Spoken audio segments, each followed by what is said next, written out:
I mean, if you're a Bears fan, you're thinking forward progress. Come on. 10, 219, 219. Forward Progress, a Chicago Bears podcast with Dan Bernstein and Matt Abaticola on 312 Sports.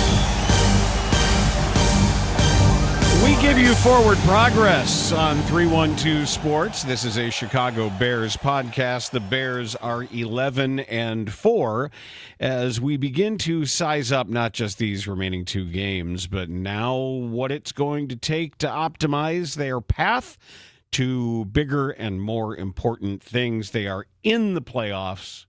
As of today, they have 3 Pro Bowlers in Kevin Byard, Joe Thuney, and Drew Dahlman. Correct. So that is correct. Congrats on those. Yep.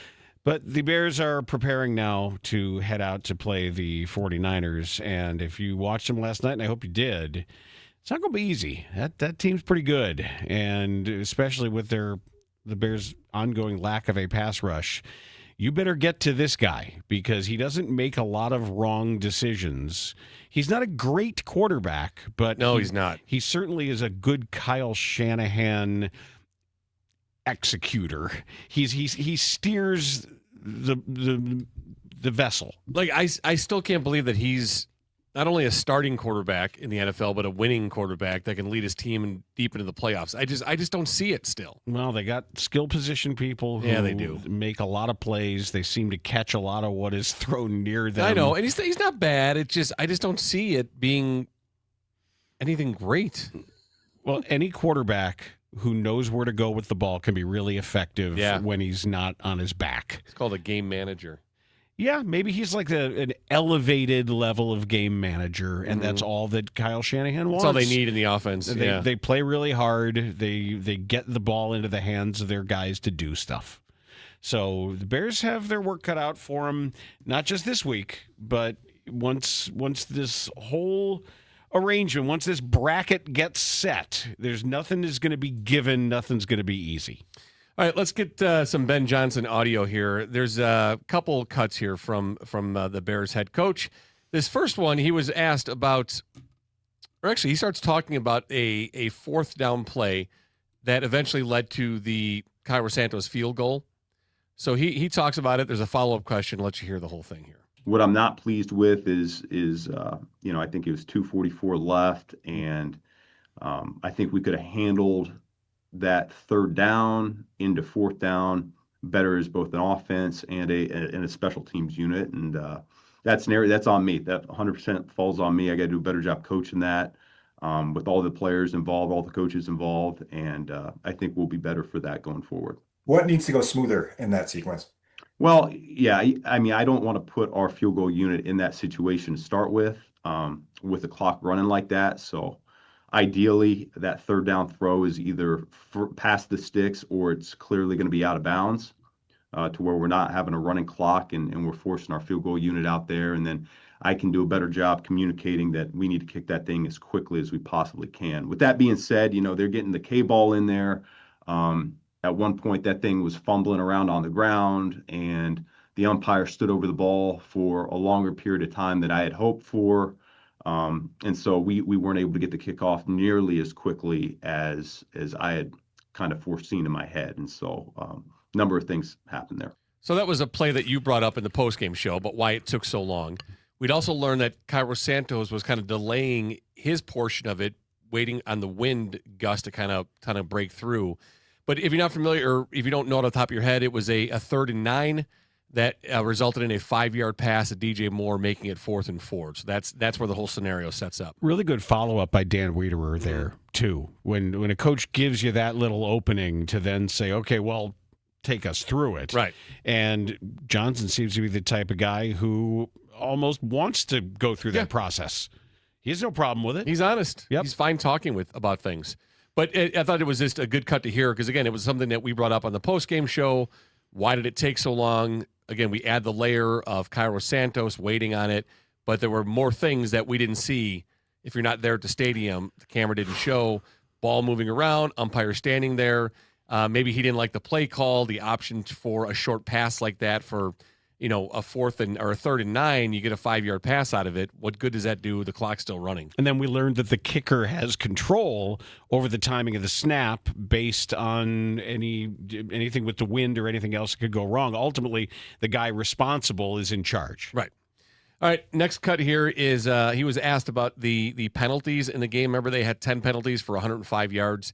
Specifically asked about the 4 15-yard penalties. Yeah, I think that might have had something to do with it. And, we talked about. He was talking about guys being amped up Yep. for the game.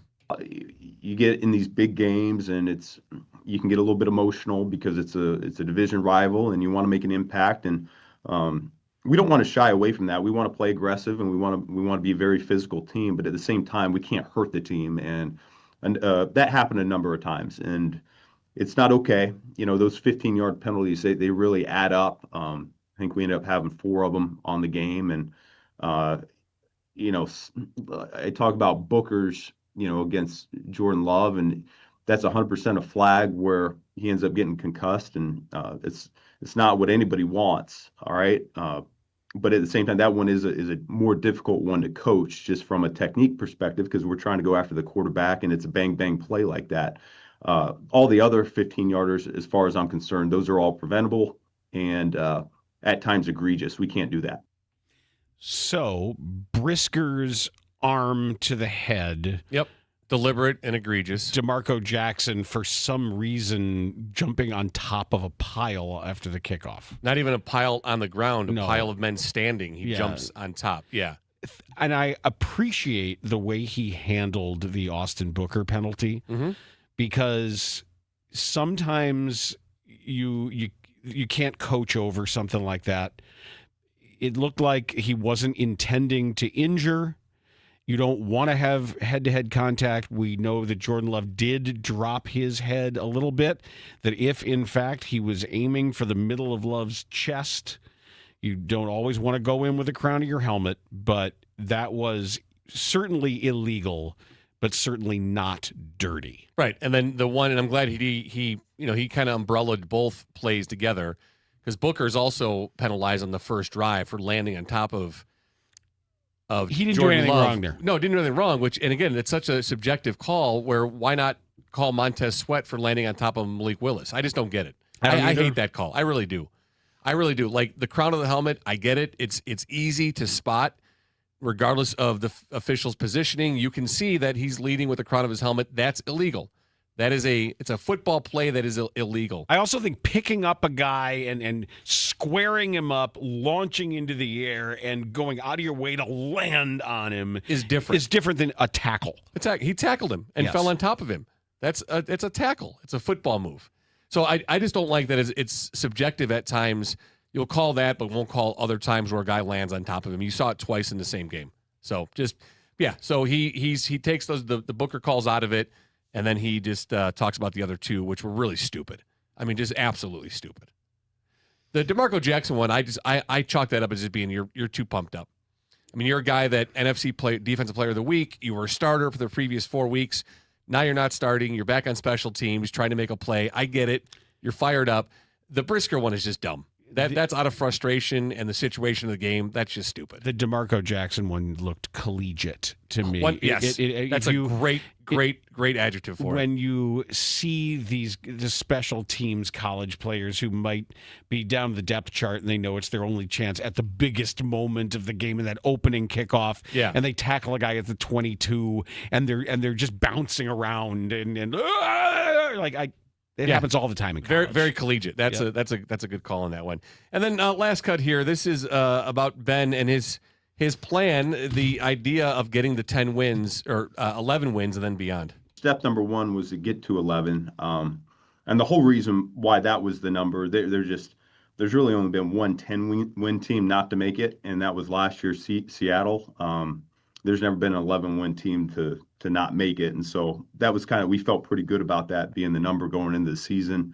That was step 1. Step 2 is we want to win this division.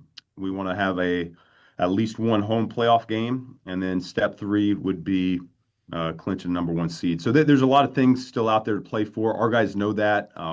We talked about it a few weeks ago, just a big picture view of where we stood in relation to the last 5 games of the season and what we need to accomplish to achieve those goals. And so they get it. Not a whole lot needs to be said about it. Those goals are still out there, and we continue pressing forward. Like I said, we're still not, necessarily playing at the level that we're capable of yet. And so, I mean, that's the beautiful thing about this season, and we're all still getting better at what we're doing. There's a number of things that I could have done better in the last game, and a number of our players would feel the same way and tell you the same thing as well. So that's the fun part of what we do.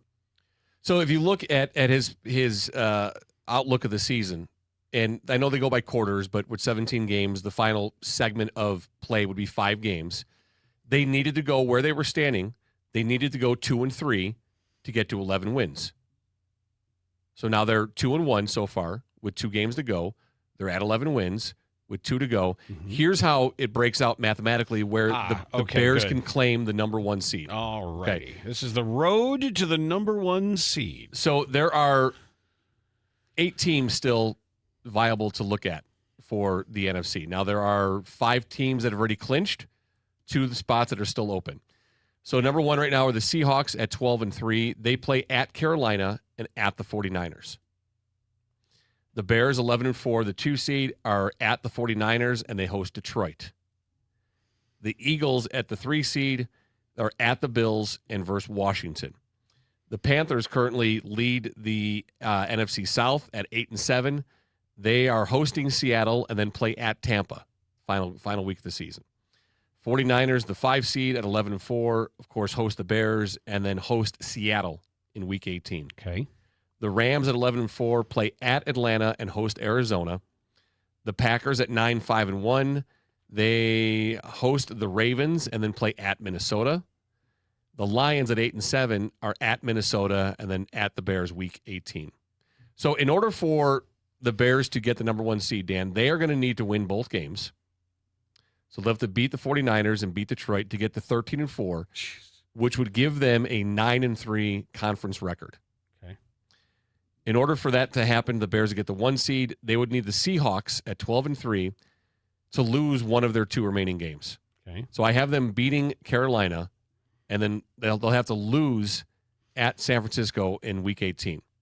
That would make them 13-4 as well as the Bears, but that would give them an 8-4 conference record. Okay. And you did this all yesterday?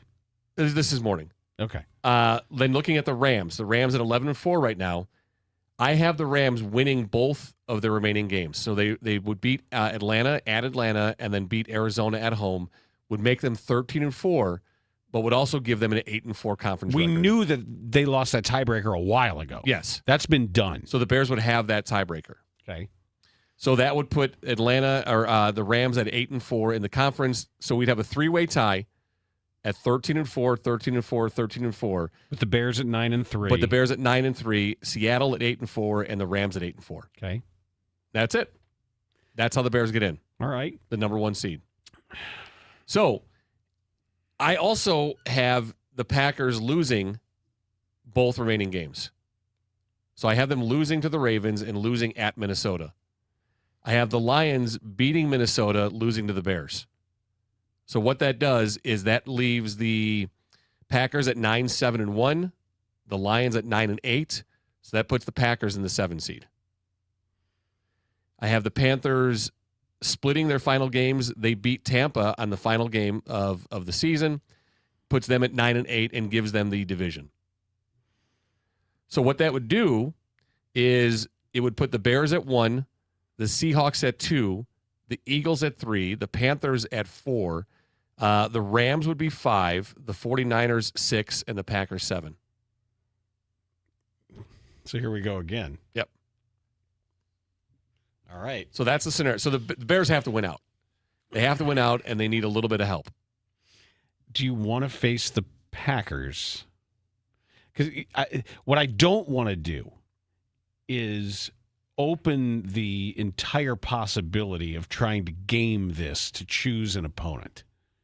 Yeah, just go out and win. You just have to go out and win. You're not. I wouldn't even look at the bracket until it's presented, and then whoever is on it, wherever you are, you play that team. I do not, and I know that there are going to be people from the outside thinking, well, if they really want to engineer this ideally, that always comes back to bite you. One way or the other, that sort of, and I don't want to get all silly about it, but that seems like the presumptuousness of if we win this and lose this, we're in a better position here because we'd face this team or this team, and we don't even know who's going to be hurt. Right. You don't know what's going to, and we don't know if, we need to call Nate Hobbs and we need to call Pope Bob because we found out God can intervene. if you listen to DBU, we found out that there's only certain things that are in their control because all this has been scripted by higher powers. So the Bears would have the bye. Seattle would host Green Bay. The Eagles would host the 49ers. And then the Panthers would play the Rams. Okay. The reason why I want the bye is I just want the time off. It's not time off. It's the opposite. It's the best time for all the silliness. A bye week before the playoffs is going to be great. I hear you. Because then it's all a hype week. Yeah, you can watch all the other teams. You can know you're in. Yeah. You get and sure the Bears would get time off to heal up, and that's why you want the bye, and you can have practice time, whatever you want. But for the city to be able to have, especially at that time of year where you're post holidays, people are getting back to work, people get sick. It's just like to have a fun, silly Bears are going to the playoffs week. Yeah. Where that would be great. No, it would be great. Now, if that scenario sets up that way, Bears, Seattle, Eagles, Panthers, Rams, 49ers, Packers, and if the three victorious teams would be Seattle, Rams, and 49ers, so the Bears as the 1 seed would get the lowest seed left, which would be the 49ers. So 49ers would go into Soldier Field. Yeah. And then the Rams would have to go to Seattle and have that rematch again. So you get Bears 49ers, another game that we are going to watch this weekend, and then Rams Seattle. So because of this, it brings up the obvious questions that Ben Johnson is going to be asked over the next few days. Would the whatever percentage possibility of seeing the Niners again change the way you call a game? Would it change what you're showing, what you have installed? Would you want to hold anything back potentially for a second meeting? Now, you played the Packers a couple of times. Right. If you run into them, I don't think there's any secrets right now unless they install something. And maybe Ben Johnson's answer, and maybe in the world of Ben Johnson, there's not a finite number of plays and a finite number of formations. So you can say, hell, we'll do whatever we got to do to win this game like we do any game, and then we'll just invent new things for the next game, which would be, I'd love to hear that. Or maybe you want to lie and you say, oh, of course we hold things back. We never show all that we can do. Maybe when the Super Bowl's on the line, we still want to have something to pull out. As Jason Witten once said, pull a rabbit out of your head. It's one of my favorites. But these are great problems to have. Yeah, no, absolutely. Now, the only thing that really screws that up is Seattle winning their last two games and getting to 14-3. Good. And then the Bears would be the 2 seed and would be hosting, if the rest of my calculations work out, they'd be hosting the Packers for a third time. Playing the Packers for a third time, hosting them for the second time this season. Mm-hmm. I don't know, man. And if you look overall, over 120 minutes, the Packers have kind of dominated. Yeah, pretty much. Because you didn't do shit the first half of the first game, and you didn't do shit for the first 57 minutes of the second game. Right. That's what I mean. Like that's not good. Yeah, if you have to play the Packers again, and you say who has been the better team, the Bears have, have the latest outcome on their side, but there's no question the Packers have been better. The Packers have been the better team. And if you had to rank the 3 quarterbacks, Caleb Williams would finish probably second. But I mean, you take out those spectacular plays, which you don't. You can't. You can't. Right. But I mean, who played a better game? Right. Who has been better in the series? The Packers. I'm also going to hold to the fact, though, that the Bears defense set it up that way deliberately, and it just played into the hands of Malik Willis to get a lot of yards and completions.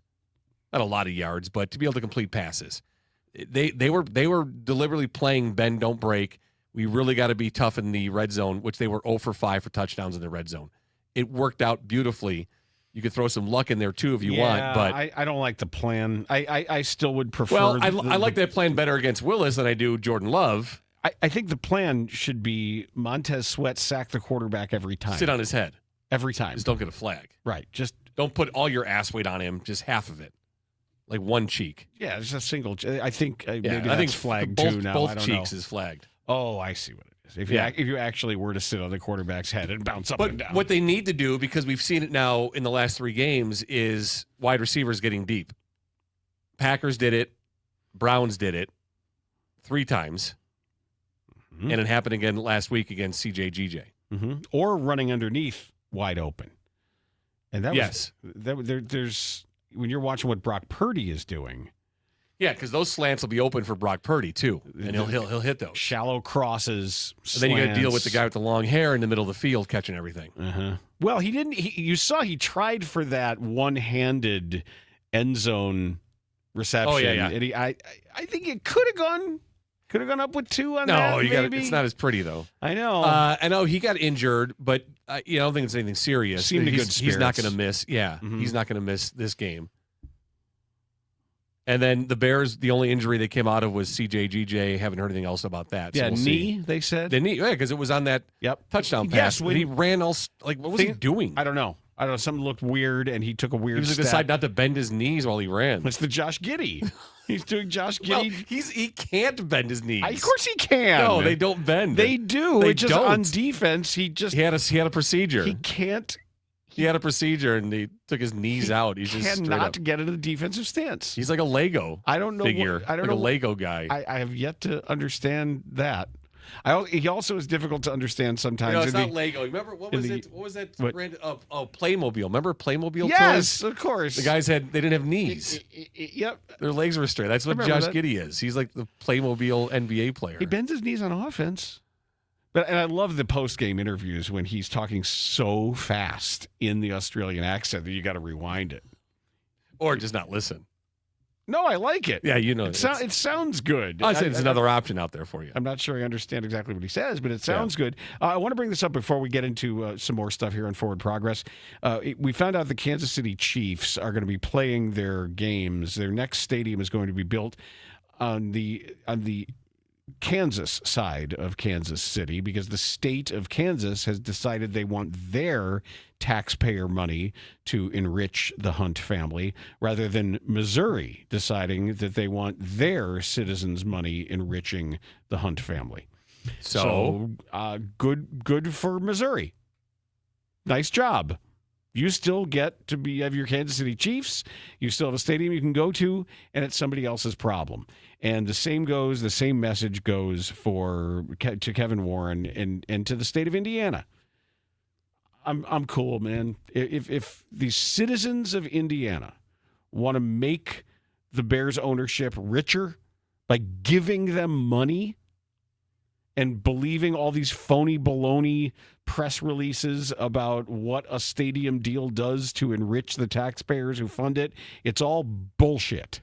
Yep. And if another state wants to do it, and if you're somebody who goes to Bears games and they're still the Chicago Bears and you can still enjoy everything you currently enjoy without having your tax dollars enrich the Bears owners, let Indiana do it. Have at it. Go ahead. Enjoy.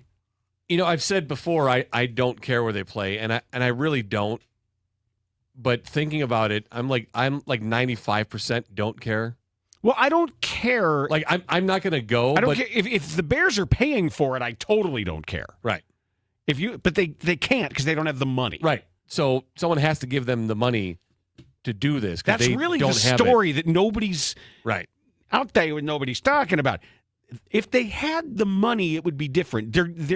This desperation comes from the fact that they don't have the cash. Right. And desperate people do desperate things, which, listen, I'm not so sure that this is just some kind of bluff. Well, fine, anymore. But you still own all that land at Arlington Heights. Right. So if you got to sell the land, they can figure that out after the fact. They can work that's valuable land that someone will build on, will do things on. They will. They'll be able to get rid of that land. So 95% of me doesn't care if they play in Hammond or Gary, but a small portion of as a Bears fan, I do kind of care. But I'm not going to go to games, so at the end of the day, it's not going to impact me. But it's going to be weird. It would be weird if the Bears are in Indiana. That would be really, really weird. It's not going to stop me from being a fan or watching all the games.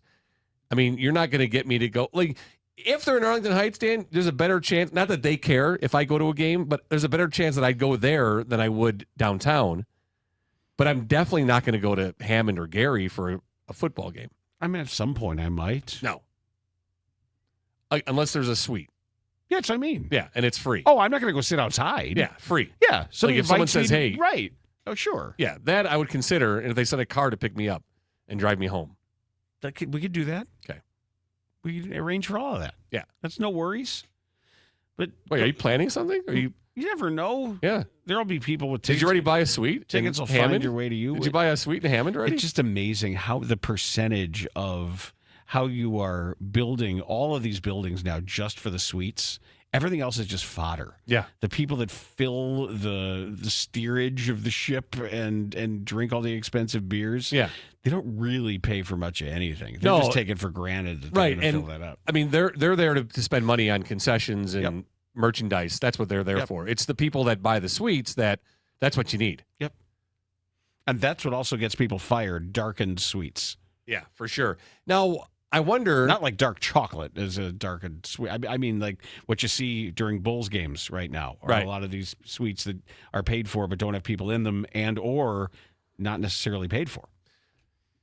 How do you think a move to Hammond or Gary, whatever it might be, impacts business relationships with people buying those suites?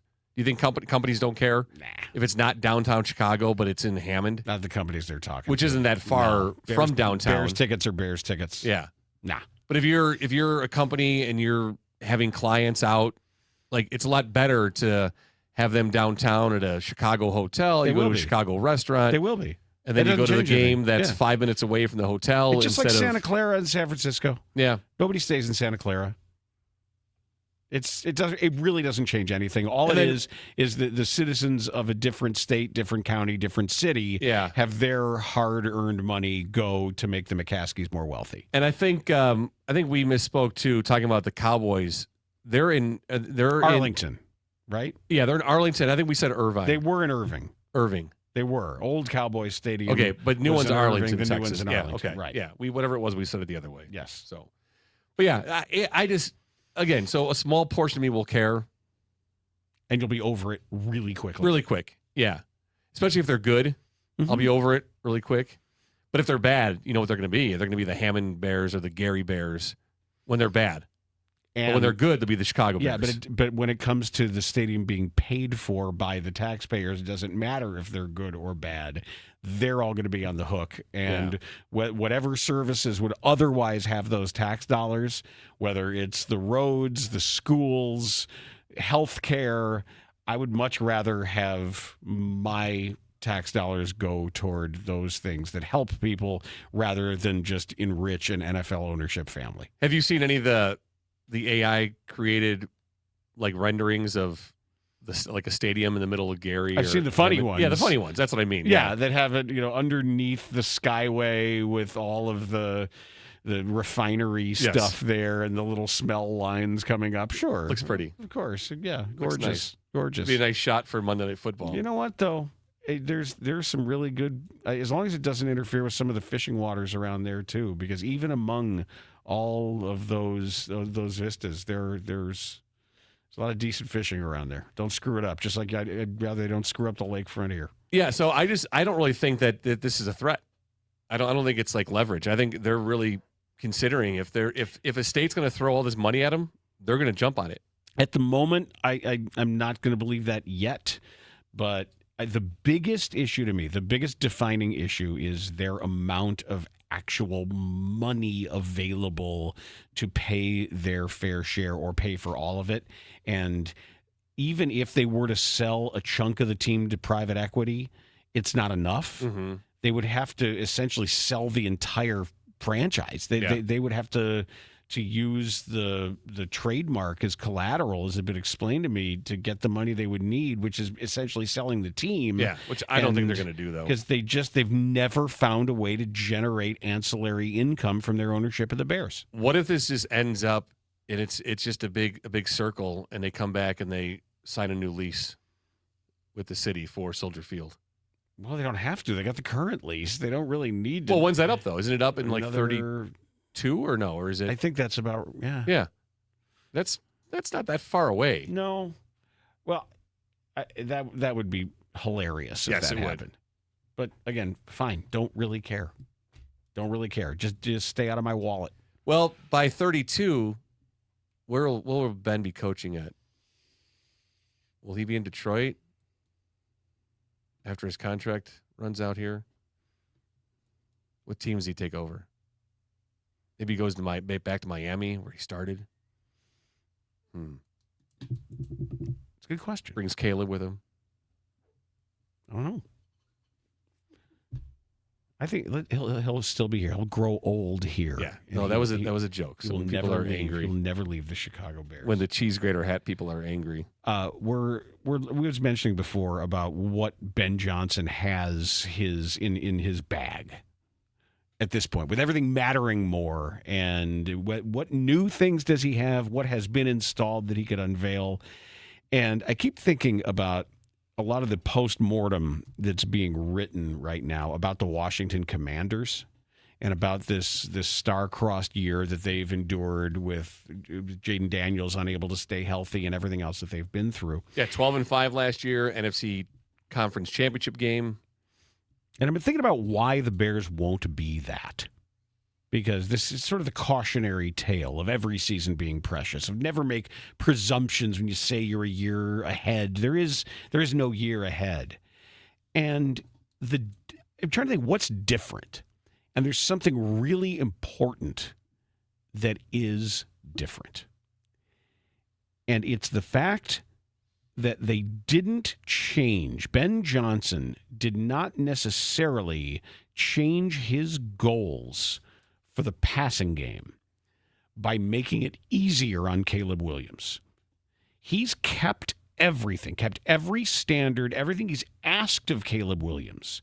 He's kept to his standard, where instead of doing what the Commanders did last year, which was, hey man, this guy was a dude in college. We know what he's comfortable doing.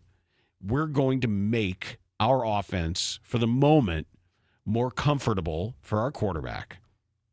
Let him run some more collegiate stuff, and then we'll work our way to what we want. That's what they did.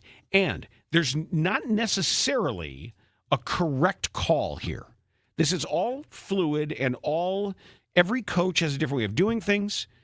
This doesn't retroactively necessarily indict Dan Quinn. So I want to be clear about that. Yeah, because we don't know that could have been an adjustment based on how they started. Like it also, wow, we're playing this well right now. We are ahead of time. This is our record right now. So let's maximize what we can do right now. And they thought every season's precious because who knows where we're going to be. Right.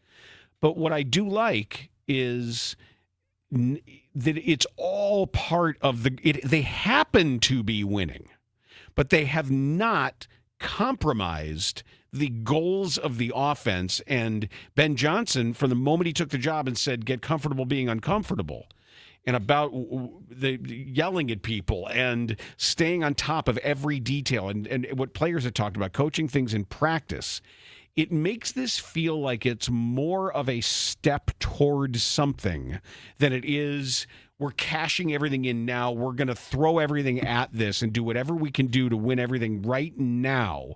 They are still doing that while also keeping Williams on schedule to keep graduating to bigger and better things. It makes it more meaningful, even if they flame out in the first game of the playoffs, which Bears teams have done in the past, and surprising Bears teams have done in the past. It still feels better to me if they were to lose for them to say, okay, well, we learned from it, and it matters that we've learned from it because this is what we do and this is how we do it, and he's going to get better at it. He's going to get even better at it. So that makes me feel better to know it's like, well, we haven't adjusted everything, kind of sold out for this year. We're doing the best we can. We want to win every game this year, but we're not going to borrow from next year or set ourselves back in our pursuit of something bigger just to win this year. It's a fine line semantically. I'm trying to explain this. Yeah, no, you're explaining it well, and it makes sense because Ben Johnson came in, and I think we discussed many times at the start of this year that when he got involved, he realized it was a heavier lift than he had anticipated. Rebuild of a rebuild. And so he wasn't going to borrow for the future to make this year, make the present time easier. Yes. And he was going to stick with the plan. Now, it just so happened that they started winning these close games, and they found themselves at a record that he probably didn't anticipate. Now, I know he said that we're going to be here, we're going to win. Why can't we win now? But he couldn't have anticipated 11-4. And it would have been tempting. It would have been tempting to deviate from the plan. It might have been tempting to say, you know what, Caleb, for now, let's just do everything out of shotgun, do your clap. But they haven't done that. They haven't done that. He's doing more under center. He's getting better at cadences. Because that was the plan. And he realized when he came in that Caleb's first year was a wash. It didn't do that. That's being generous to call it a wash. Yeah, I'm not so sure it did him harm, but he didn't grow or learn anything after last year outside of having NFL experience, which you can't put a price on that. Being able to play in those games. And he did win some games, had some good moments.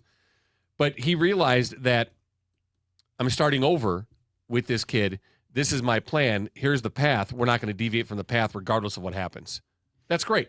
I agree. And that's a guy who's fully in charge and also confident in what he's doing and who he is and what his plan is. He's bought into the plan before he sold the plan.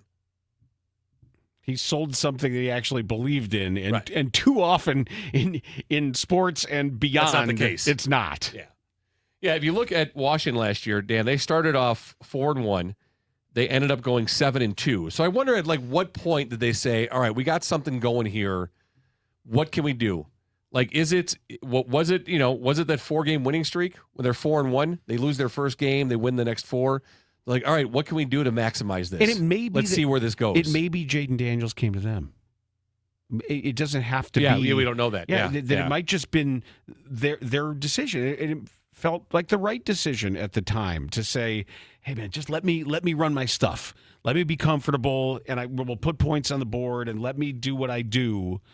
And understanding it would take time for the league to catch up. Well, and also would have to go back and look at their game film to see it. Right. Did it start that way from the beginning, or did they deviate a bit from what they were doing and cut some corners? Did they cut corners after the first loss and say this is just, it looks like too much right now?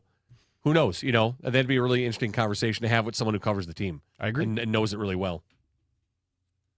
Maybe that's something we could do with our guy Tim Jenkins. I could reach out to him and say, hey, have you looked back at what? Here's the conversation we're having. What can you fill in for us? Maybe he has time to, in his really not busy schedule. Yeah, no, but that also might be a good off season. Yeah, for sure. Yeah. No, I'd like to have that conversation. Yeah. That would be good. I do want to mention a couple things, just some housekeeping notes here for us with the holidays coming up. We still have full shows. We'll have DBU the next 2 days, even though they're holidays. A lot of people are off work, and we'll have Forward Progress. Friday, we have Matt Miller scheduled to join us for Forward Progress.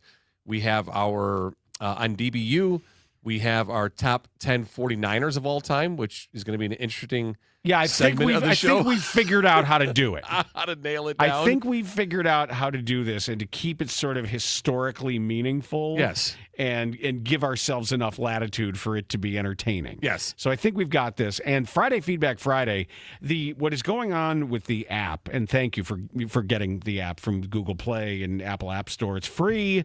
The 312 Sports app, just search for it, grab it, and then you can be part of everything we're doing in new and different ways. I'm doing my best to keep up with all the feedback that's coming in. I'm trying to react to everything. If you're one of these people that sends 5 a day or 5 voice messages a day or 20 emails, I can't. I'm not going to respond every time. But I'm trying, if it's a new or unfamiliar name, I'm trying to just say, hey, thank you. So I'm doing my best to do all of that work and keep up and try to make it and try to correspond. All right, there's one last cut I want to play for you before we get out of here. Okay. And this is from this past weekend, the Jaguars and Broncos. And there's 2 clips here put together from the head coaches. So first you have Sean Payton, and then you have Liam Coen. As you look at him and you watch the tape, it's a smaller market, but you see a real good team. Yeah, great team effort. Just thankful that a small market team like us can come into a place like Mile High and get it done. Liam Coen had a little thing to say about Sean Payton's swipe. A little small market team. Small market, but they're for a small market team, they're pretty good. And he was just grateful that a small market team like the Jacksonville Jaguars could come in and do this at Mile High. Like, wow. I get it. Good for him. Yeah. I like it. I just thought it was funny. I like it. A lot of coaches like to take shots at Sean Payton just because he's, he can be prickly. Yeah. But Jacksonville is a small market. Right. He's not wrong. And Jacksonville's gross. It's terrible. Oh. That experience we had there for the Super Bowl. Remember they had to put media members on cruise ships? Yeah. They and put then us send them out in a crack house. And then we got out of the crack house. Well, that had nothing to do with the NFL. That was all on Zampillo. No, Garcia. Wasn't that Andy Garcia that put us to crack house? Was it Garcia? Yeah, it was Garcia. Okay. No, it was Zampillo, I think, because Garcia put us in that disgusting place in Miami that I had to get us out of. Oh, that's right. Remember with like all the cigar, yes, burns on everything, cigarette burns. Jacksonville was like the King's Court, King's Inn, and we ended up at the front Super desk 8. guy. The front desk guy was behind bulletproof glass. Oh, and the guy came out with a gun. And we checked. Well, no, that's when we said, can we check into, can we look at one room? So we got Doug's room. Blood stains, and it was 8 glass. of us, went into Doug's room, and it was terrible. Yeah, the TV was smashed out. Walked out of Doug's room, and the guy was on the balcony cleaning his gun from the room next to us. Correct. And the cop rolled up and said, get out of here. He was in the parking lot when we pulled in. He said, what are you guys doing here? Yeah. We're like, we're here from Chicago. We're checking in. And he was like, well, I wouldn't stay here. And we're like, well, what do you mean? He's like, well, this place recently reopened. We closed it down because it was a crack house and a house of prostitution. Yep. So he's like, y'all should find somewhere else to stay tonight. We went 3 exits up and we found the Super 8 motel. No, yeah, Super 8. Yeah, Super 8. We did the Waffle House first. And then we went to the Super 8. And you got into my bag and pulled out my bottle of Captain Morgan, and you were drinking it in the back seat. Out of the bottle. Correct. It was a great night at Waffle House. You may have finished it. I did not. Okay. There was enough consumed though. Oh, it was plenty consumed. Yeah, but then Waffle House, there was the fight that broke out. Yeah, and I wanted to finish my toast. You ordered a second plate of toast. Yes. And Terry and I were waiting. And you guys left. And you were actually literally in the middle of the 2 tables that were fighting. Correct. Eating your toast. Yes. Yeah. That is, I don't debate a single fact. And do you remember where I found the place to work out? That I was going crazy because we were at a Super 8 motel and I had no place to exercise. The owner of the motel gave me the tab off his car keys. The actual owner of the motel who was working by the desk. I don't remember this. And it was a Gold's Gym a couple exits up. Oh, that's right. Yeah, that's right. I remember making fun of Gold's Gym that you were going to go lift a lot of weights. So he said, I'm a member there. Use my personal membership. Yeah. It was great. Yeah, I thought you were going to bulk up going to Gold's Gym. Yeah, I should have. Yeah. Gotten a little steroids on the side. Jacksonville's a shithole, though. Oh, it's disgusting. Yeah. So he's not wrong about it being a small market team. I just appreciated had Sean Payton said, one of those, and he invoked the president and referred to one of those shithole cities instead of shithole countries. Right. What's Liam Coen going to say? Jacksonville is not a. And wasn't by landmass like one of the largest cities in the U.S.? Oklahoma City, I believe. I think Jacksonville's up there, though. It might be. All they did was keep there's annexing a lot of nothing. land. There's a lot of nothing. Yeah, I think Oklahoma City by area Really? is the largest city. Let's see. Let's see real quick. Jacksonville might be on that, but I think it was Oklahoma City just because their borders just kept, because there's no real suburbs. Everything is just Oklahoma City. They don't have other municipalities around the outside. Roundy outside. All right. Well, we were both wrong. There's 4 cities in Alaska that are the largest. Yeah, I know. But no, Jacksonville. So outside of Alaska, Jacksonville is number 1 city. All right. Well, so number done, 5, Maddie. Anaconda, Montana. What? Butte, Oklahoma City is 8. Okay. So of the non-Alaska cities, Oklahoma City is 4. So we were both pretty good. Not bad. Pretty Not good. bad. Houston and Phoenix. I didn't realize Phoenix was there. Also been there for Super Bowls. Both cities. Yep. Yeah. Houston was fun. Outside of the traffic, Houston was a good time. Remember, I was walking around from our hotel and I found the Coors Light City, the inflatable Coors Light City. That's also when we were hanging out with that really hot, nice hooker. Okay, first, listen. Let's not say we weren't hanging out with it. We just you and I talking were to her. sitting at the bar. Yeah. Don't say we either. Well, no, she was there working. I know. She was next to you and you started up a conversation with her. Absolutely stunning woman. And she, so let's just phrase it correctly. So we weren't hanging out with her, nor were we talking with her. Yeah, we were. I was. Yes. And she said, I'm in town for the Super Bowl. And I said, oh, really? What kind of work do you do? And she said, I'm friends with some of the players. And then you're like, oh, you're a hooker. No, I didn't. I just nodded. You're a lady of the night. I understand. I see. You're friends with some of the players. Yeah. Okay. Cool. Yeah. Just we're all be clear how we say things. I know. Eating nachos. Well, again, we weren't eating nachos. You and I were eating nachos. Yeah. Yeah. They're good nachos too. It's good. Was that a Ruby Tuesday? I don't even remember. No, it was a Mexican joint. No, it was a chain. Nope. Yeah, it was. It was. Nope. The Mexican joint was the place we ate at every night, the late night place that we filled the table with food. That's different. That was the World Series. Different trip. That was Rucci's. That's the World Series. This was also a Mexican joint right next to that little hotel where we were. Yeah, that was the World Series. Are you sure that wasn't a Ruby Tuesday? I am or was positive. Am I confusing Bourbonnais with Houston? You're thinking of the Bourbonnais Ruby Tuesday, where we drank them out of Estancia Pinot Noir. Yes. I remember the bottles. Yeah, I know. Yes. I think it was was it two nights, I think. Yeah, we cleared them out. We drank all of their Estancia Pinot Noir. Yeah. I could have sworn that was a Ruby Tuesday or like a chain place.